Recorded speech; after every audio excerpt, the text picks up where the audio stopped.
This is the news in brief from the United Nations. Efforts to reform global pandemic preparedness and response are happening too slowly, the World Health Organization's Independent Panel for Pandemic Preparedness and Response said on Monday. In a new report, former premiers of New Zealand and Liberia, Helen Clark and Ellen Johnson Sirleaf, warned that COVID-19 has continued to cause illness, deaths and economic losses, thanks to uneven progress in tackling infections. Among their recommendations, the panel called for heads of state and government to make faster progress, especially at the UN General Assembly. A new leader-led Global Health Threats Council should also be launched to provide much-needed leadership and accountability, the independent panel said.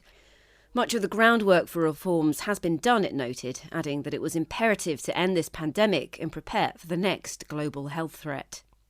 UN-appointed independent human rights experts have urged China to release on humanitarian grounds imprisoned citizen journalist and human rights defender Zhang Zhan. Her health is deteriorating rapidly and she can no longer walk unaided, the experts said on Monday. Failure by the Chinese authorities to act swiftly and effectively could have fatal consequences for Zhang Zhan, they warned in a joint statement before calling for her immediate and unconditional release along with medical treatment. The rights experts, who are appointed by the Human Rights Council, said that Ms. Zhan had been detained in Shanghai since May 2020. She is serving a 4-year sentence and was originally arrested after posting a video online that criticised the government's handling of the COVID-19 outbreak.